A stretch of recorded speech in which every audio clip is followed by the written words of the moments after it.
संवैधानिक पदाधिकारी विरुद्धको निर्णय अब असार 18 गते सुनाइने।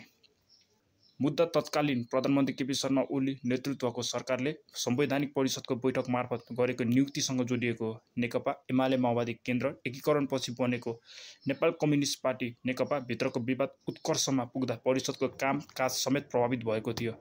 संवैधानिक परिषदमा प्रधानमन्त्री ओली सहित राष्ट्रिय सभा अध्यक्ष गणेश तिमिल सिन्हा र तत्कालीन प्रधान न्यायाधीश चोरेन्द्र शमशेर जबरा सहभागी थिए। तर सभामुख अग्नि सापकोटा र प्रतिपक्ष नेता शेरबहादुर देउवाले बैठकमा सहभागिता जनाएनन्। उपसभामुखको पद रिक्त भएकाले परिषदको कुल सदस्य 6 मध्ये 5 जना नपुग्दा बैठकको कोरम पूरा हुन सकिन।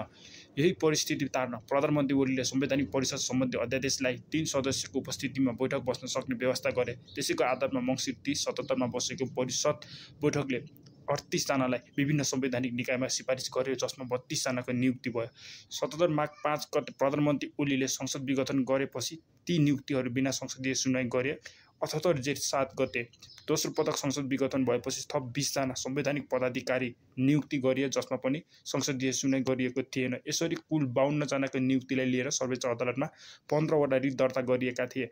लामो बहसपछि अदालतले आजका लागि फैसला गर्ने तय गरे पनि अदालत प्रशासनले कानुनी व्यवसायीहरूलाई सूचित गर्दै फैसला असार 18 मा सारिएको जानकारी दिएको हो। उक्त फैसलाले नेपालको संवैधानिक अभ्यास र सत्ताको सन्तुलनमा दूरगामी प्रभाव पार्ने अपेक्षा गरिएको छ।